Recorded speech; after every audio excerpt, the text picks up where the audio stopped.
Ayun na naman guys, magbabalik na naman tayo sa part 2, kwento ng Tentong Ed. Ayun na nga, yung pinagkwento natin kagabi, may isang mahabang pangil at kinagat nito si nanay. Isang araw nun, si tatay ay dinala ni tatay si nanay doon sa ospital. Doon sila na pahinga at nagpasaglit muna. At maliit-liit lang naman ang sugat niya. Yung bata ay umuwi ng gabi na. Naglaro pa nga siya doon sa may playground. Kasama ang mga sabi ng anak, "Tatay, nanay, nasaan na kayo?" Hinanap ito ng bata. Ngunit wala pa rin sumasagot. Pero may nagsalita.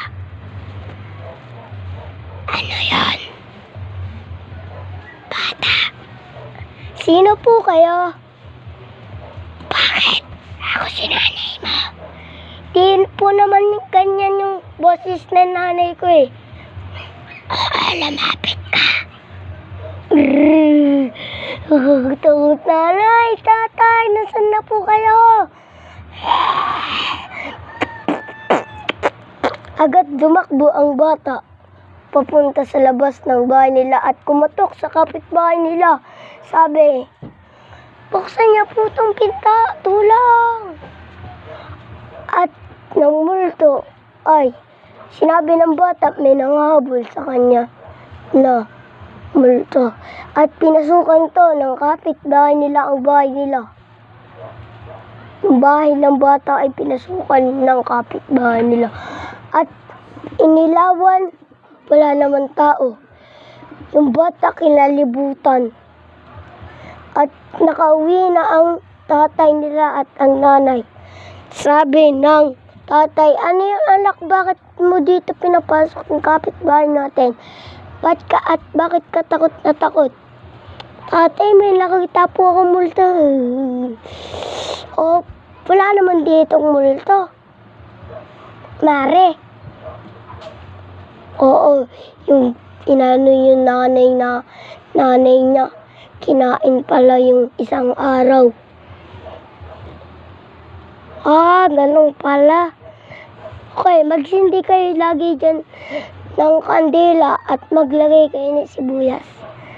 Sakaling ataya masamang espiritu." Kasi tay, naglaro kami dito sa harap ng bahay natin ng Spirit of the Coin. At meron daw, sabi namin, Spirit of the Coin, nandito ba kayo? Sabi ng piso, ay oo. Paggarap kasi, oo. Paglikod, hindi. Kaya ay nilaro namin. Hinagis namin sa may tapat ng bahay natin. At kinuha ito ng tatay sa harap ng bahay nila at nilayo at tinapon nila ito ng tatay. Tinapon nila sa pinakamalayong lugar. At doon na nga tinapon. At parang may sumusunod sa tatay. Sabi niya, "Sino kaya yun, anak?" At sinundan pala ito ng anak. "Parang may naririnig ako, itay," sabi naman ng anak. Okay guys, hanggang doon lang pala. At sana nagustuhan nyo ang kwento. Mag-subscribe at like and follow and share na lang kayo. Bye-bye!